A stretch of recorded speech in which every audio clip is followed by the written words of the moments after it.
as coisas, Ele é o centro de todas as coisas, tudo converge nele. Nós estamos aqui por causa dele, amém?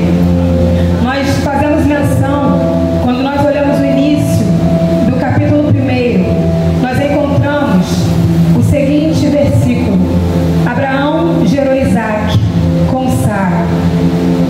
Isaac gerou Jacó com Rebeca. Jacó gerou Judá e seus irmãos com Lia. Judá gerou Pérez e Zerá, cuja mãe foi Tamar. E aí, eu acho engraçado como que o nosso Deus, ele é tremendo. Eu acho engraçado mesmo, porque nos nossos olhos, no panorama humano, no cenário humano, através do conhecimento humano, esses nomes aqui que eu mencionei, talvez não fossem escolhidos para gerar homens que seriam conhecidos como os pais da fé, Abraão, Isaac e Jacó. Nem tampouco Pérez, filho de Tamar, daria continuidade a essa descendência chamada genealogia de Cristo. Quando Sara é escolhida para gerar Isaac, ela é escolhida com um ventre estéril, ou seja, ela não dava frutos. Ela era uma mulher com um ventre seco. Ela era uma improvável. Quando o Senhor levanta Isaac para gerar Jacó, Rebeca repete a história de seu pai e de sua sogra. Rebeca também era uma mulher estéril. Rebeca também possuía um ventre seco, infrutífero. Quando eu olho para Jacó gerando Judá,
minha vida.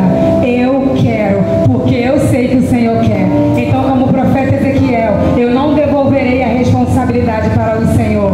Eu sei que tu sabes, mas eu também sei. E se eu também sei, eu declaro que vou profetizar. Eu declaro que vou profetizar. Eu declaro que vou profetizar. Eu vou profetizar, porque um grande exército está sendo levantado na minha casa. Um grande exército está sendo levantado na minha casa. Eu sou mãe de um filho apenas, como eu sou mãe só do Leonardo. Mas Deus é quem sabe o propósito que Leonardo carrega. Meu irmão e minha irmã, eu sei que é algo poderoso. Eu sei que é algo extraordinário. Do contrário, nós não estaríamos aqui. Eu sei que é algo extraordinário. Quem escolheria uma menina de 4 anos que teve seu pai assassinado, viciada em cocaína, viciada em maconha? Quem escolheria uma mulher que perdeu a sua mãe aos 2 anos de idade, filha de um pai alcoólatra, que viveu de casa em casa por aí, sendo abusada de todas as formas? Esse é o cenário da minha mãe, passou na mão de um monte de gente quando ainda criança. E aí, por conta do cenário absurdo de abuso dentro de casa, ela se entrega para alguém que não tinha o mínimo de senso de responsabilidade e se entrega com alguém que era viciado. E engravida de mim aos 18 anos de idade. E é expulsa de casa. E vai morar literalmente na miséria, porque o meu pai não tinha nada para ela oferecer, para ele oferecer para ela. E aí ela começa a gerar naquele ambiente de miséria. Literalmente fome. Fome na infância, fome na adolescência, fome gerando. Nasci eu. Aos 4 anos de idade, o Senhor nos dá um livramento. Meu pai é assassinado na rua. A ordem era para que entrasse em casa e matasse todo mundo. Matasse meu pai, matasse minha mãe e me matasse. Mas o Deus que estabeleceu o propósito na minha vida nos guardou. E ele foi assassinado na rua. E eu continuei viva com a minha mãe. Continuamos ali servindo a outros deuses. Não conhecíamos o Senhor Jesus. Crescemos nessa cultura de Umbanda. Crescemos na cultura de outros deuses. Não conhecíamos Jesus. Cenário de rejeição, infelicidade, tristeza e fome. Cenário improvável. Ninguém escolheria alguém assim para pastorear. Só o Senhor Jesus. Por isso que quando a gente olha para dentro de si, a gente fala: eu não dou conta, eu não consigo, eu não posso, porque o trauma do passado tenta sufocar a voz do propósito, a voz daquele que clama no deserto. E aí eu rodei, até que essa guerra foi vencida, porque toda sentença da eternidade é cumprida na terra. Quando é sentença de morte, é sentença de morte. Mas quando é sentença de vida, é sentença de vida. Você tem uma sentença de vida? Você entrou nesse lugar carregando uma sentença de vida? Você carrega uma palavra de esperança? Você carrega uma palavra de que você é um homem e uma mulher de Deus? Você carrega, então calma, respira, vai se cumprir.